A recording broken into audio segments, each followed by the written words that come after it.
మన ప్రభు అయిన యేసుక్రీస్తు నామములో మీ అందరికీ శుభములు తెలియజేయచ్చు ఉన్నాము. ప్రియ దైవజనమా, షారోన్ మన్నాలో భాగముగా ఈ దినం మరొక వాక్య భాగమును ధ్యానించుకుందాము. యెషయా గ్రంథము 51వ అధ్యాయము 12వ వచనము. చనిపోవు నరునికి, తృణమాత్రుడగు నరునికి ఎందుకు భయపడదువు? ప్రియ దైవజనమా, ఆదికాండం బైబిల్ స్టడీలో భాగముగా 32వ అధ్యాయము 7వ వచనములో యాకోబు తన అన్న అయిన ఏశావు 400 మందితో తనను ఎదుర్కొన వచ్చుచున్నాడని తెలుసుకుని మిక్కిలి భయపడినాడు అని వ్రాయబడి ఉంది. ఏశావు ముఖమును ఎదుర్కొనడానికి యాకోబు భయపడుతూ ఉన్నాడు. దేవుని వాగ్దానము కలిగి ఉండి కూడా తన అన్నను ఎదుర్కొనడానికి భయపడుతూ ఉన్నాడు. దేవుడు ఏమని వాగ్దానం చేశాడు?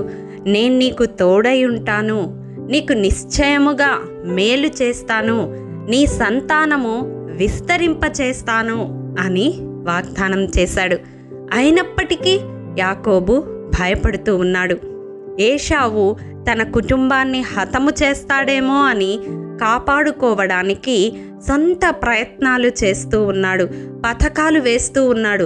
ఒకవేళ 2 గుంపులుగా విభాగిస్తే ఒక గుంపు నశించిపోయినా ఒక గుంపు మిగులుతుంది కదా అంటూ ఏవేవో ప్రయత్నాలు చేస్తూ ఉన్నాడు. ప్రియ దైవజనమా, మనము కూడా అంతే చేస్తూ ఉంటాము. సదాకాలం మనకు తోడై ఉంటానని దేవుడు వాగ్దానము చేసినప్పటికీ, ఇమ్మానుయేలుగా మనతో నిత్యము ఉంటాడని ఎరిగినప్పటికీ కొన్నిసార్లు మన జీవితంలో మనకు ఎదురయ్యే మనుషులను బట్టి, మనము ఎదుర్కొనవలసిన మనుషులను బట్టి భయపడుతూ ఉంటాము. చనిపోయే నరునికి, తృణమాత్రుడగు నరునికి మనము భయపడనవసరం లేదని వాక్యము సెలవిస్తూ ఉంది. ఎందుకు భయపడకూడదు అని వాక్యములో ధ్యానించినట్లయితే, మొదటగా మనం చూసినట్లయితే 27వ కీర్తన 1వ వచనం ప్రకారం దేవుడు మనకు రక్షణ అయి ఉన్నాడు, దేవుడు మనకు ప్రాణ దుర్గమై ఉన్నాడు కాబట్టి మనం భయపడనవసరం లేదు. క్రింది భాగంలో 3వ వచనంలో మనం చూసినట్లయితే, నాతో యుద్ధము చేయుటకు దండు దిగినను నా హృదయము భయపడదు, నా మీదకి యుద్ధము రేగినను దీనిలో నేను ధైర్యము విడువకుందును అని కీర్తనాకారుడు వ్రాస్తూ ఉంటాడు. అవును ప్రియ దైవజనమ, మన ప్రాణమునకు దుర్గము మన దేవుడై ఉండగా, మనకు రక్షణగా, మనకు కేడముగా దేవుడు ఉండగా మనం ఎందుకు భయపడాలి? మనతో పోరాడే వారిని బట్టి, మనతో యుద్ధము చేసేవారిని బట్టి, మనలను ఇబ్బంది పాలు చేసేవారిని బట్టి మనమెన్నడూ భయపడకూడదు. మన ధైర్యాన్ని విడిచిపెట్టకూడదు. ఎందుకని ఇంకా మనం చూసినట్లయితే రోమాపత్రిక 8వ అధ్యాయం 31వ వచనం ప్రకారం దేవుడు మన పక్షముగా ఉంటే మనకు విరోధి ఎవడని వాక్యము సెలవిస్తూ ఉంది. అవును, దేవుడు నీకు నాకు మన పక్షముగా, మనకు తోడుగా ఉన్నప్పుడు ఎటువంటి విరోధమైన ఆయుధము వర్ధిల్లదని వాక్యము సెలవిస్తూ ఉంది. అంత మాత్రమే కాదు, దేవునికి విరోధమైన ఆలోచన అయినా, జ్ఞానమైన, వివేచన అయినా నిలవదని కూడా వాక్యము సెలవిస్తూ ఉంది. చూడండి, యెషయా గ్రంథం 54వ అధ్యాయం 15వ వచనం ప్రకారం మనకు విరోధముగా గుంపు కూడువారు మన పక్షపు వారవుతారట. ఎందుకని? దేవుడు మన పక్షాన ఉన్నాడు కాబట్టి.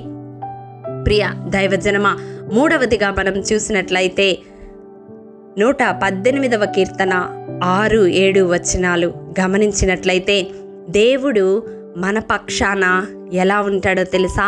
సహకారి అయి ఉంటాడట. అందుకనే మనము భయపడనవసరం లేదు. నరులు మనకేమీ చేయలేరు. ప్రియ దైవజనమా, దేవుని హస్తము మనకు తోడుగా ఉండగా, ఆయనే మనకు సహకారిగా ఉండగా, తృణమాత్రుడగు నరులు, వారి ఆలోచనలు మనల్ని ఏమి చేయగలవు? ఒక్కసారి ఆలోచించమని ప్రభు పేరట మనవి చేస్తూ ఉన్నాను. ఇంకా మనం చూసినట్లయితే హెబ్రీలకు రాసిన పత్రిక 13వ అధ్యాయం 6వ వచనం ప్రకారం దేవుడు మనకు సహాయుడిగా ఉంటాడు కాబట్టి మనము నరులకు భయపడవలసిన అవసరం లేదు. కాబట్టి ప్రియ దైవజనమా, మనకు సహాయము చేయవాడు మన దేవుడు. మనకు సహాయము చేయడానికి ఆయన ఆకాశ వాహనుడే దిగి వస్తాడట. మరి ఈ నరులు మనలను ఏమి చేయగలరు? వారిని బట్టి మనం ఎందుకు భయపడాలి? మనం చేయవలసినది ఒక్కటే, అదేమిటంటే 56వ కీర్తన 11వ వచనం ప్రకారం దేవుని యందు నమ్మిక ఉంచేవారముగా ఉండాలి. అప్పుడు మనకు విరోధులుగా ఎంతమంది లేచినను వారు మనలను ఏమీ చేయలేరు. ప్రియ దైవజనమా, యాకోబు అయితే దేవుని వాగ్దానాన్ని పొంది కూడా మిక్కిలి భయపడి తొందరపడి తన ప్రయత్నాలు తను చేస్తూ ఉన్నాడు. కానీ పరిశుద్ధ గ్రంథంలో ఒక వ్యక్తి ఉన్నాడు, దావీదు గొల్యాతుని ఎదుర్కొనడానికి అస్సలు భయపడలేదు. ప్రియ దైవజనమా, ఆజానుబాహుడైన గొల్యాతును ఒక బాలుడిగా దావీదు ఎదుర్కొన్నాడు. జీవము గల సైన్యములకు అధిపతియగు యెహోవా పేరిట గొల్యాతుని ఎదుర్కొన్నాడు. ఎందుకో తెలుసా? దావీదు దేవుని యందు నమ్మిక ఉంచాడు. దేవుడు తన ప్రాణ దుర్గమని, దేవుడు తనకు రక్షణ అయి ఉన్నాడని, దేవుడు తన పక్షముగా ఉన్నాడని, దేవుడు తనకు సహకారిగా ఉన్నాడని, దేవుడు నాకు సహాయుడు అని దావీదు నమ్మాడు. ప్రియ దైవజనమా, దావీదు అస్సలు భయపడలేదు.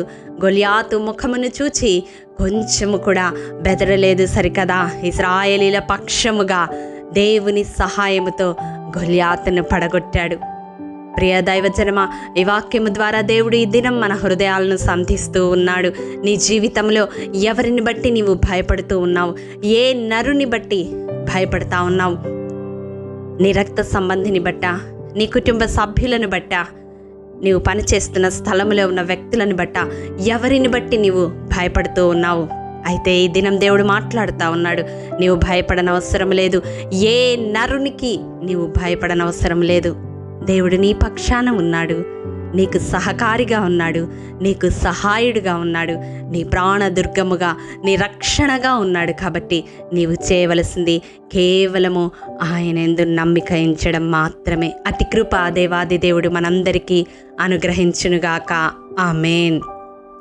ప్రేమ నమ్మకము కలిగిన మా ప్రియ పరలోకపు తండ్రి, నీ పరిశుద్ధ పాదములకు వందనాలు, స్తుతులు, స్తోత్రములు. దేవా, గడిచిన కాలమంతా నీ కృపలో భద్రపరిచి దినం ఈ రీతిగా నీ వాక్కుల ద్వారా మమ్మల్ని దర్శించిన విధానమును బట్టి నీకు వందనాలు. దేవా, విత్తబడిన వాక్యమును ప్రతి హృదయములో నూరంతలుగా ఫలింపచేయండి. ఇక మీదట నాయన ఏ నరుని బట్టి భయపడవలసిన అవసరము లేదని విన్న ప్రతి హృదయము గ్రహించే కృపను అనుగ్రహించమని యేసు అతి పరిశుద్ధ నామమును బట్టి అడిగి పొందుకొని నాము తండ్రి. ఆమేన్. ప్రియ దైవజనమా, అనుదినము షారోన్ మన్నా ద్వారా అడగబడుచున్న నెంబర్ ఇన్ బైబిల్ క్విజ్ ప్రశ్నలకు సమాధానములు ప్రతి నెల మొదటి వారము కామెంట్ బాక్స్లో పోస్ట్ చేయబడతాయి. కాబట్టి గమనించి మీకు తెలియని ప్రశ్నలకు సమాధానములు తెలుసుకొనగలరని ప్రభు పేరట మనవి చేయుచూ ఉన్నాము. ప్రియ దైవజనమా, ఈ దినం నెంబర్ ఇన్ బైబిల్ క్విజ్ ప్రశ్న: యూదా రాజైన అజర్యా ఏలుబడిలో 39వ సంవత్సరమందు ఇశ్రాయేలు వారిని ఏలనారంభించినది ఎవరు? మీ సమాధానం మాకు తెలియజేస్తారు కదూ. ప్రభు కృప మనందరికీ తోడైండును గాక. ఆమేన్. ప్రియ దైవజనమా, ఈ దినము జన్మదినము, వివాహ దినము జరుపుకుంటున్న వారికి షారోన్ గ్రూప్ తరపున హృదయపూర్వక శుభాకాంక్షలు తెలియజేయుచూ ఉన్నాము.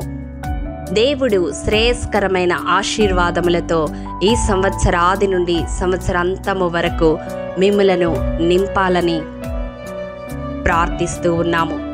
ఆమేన్.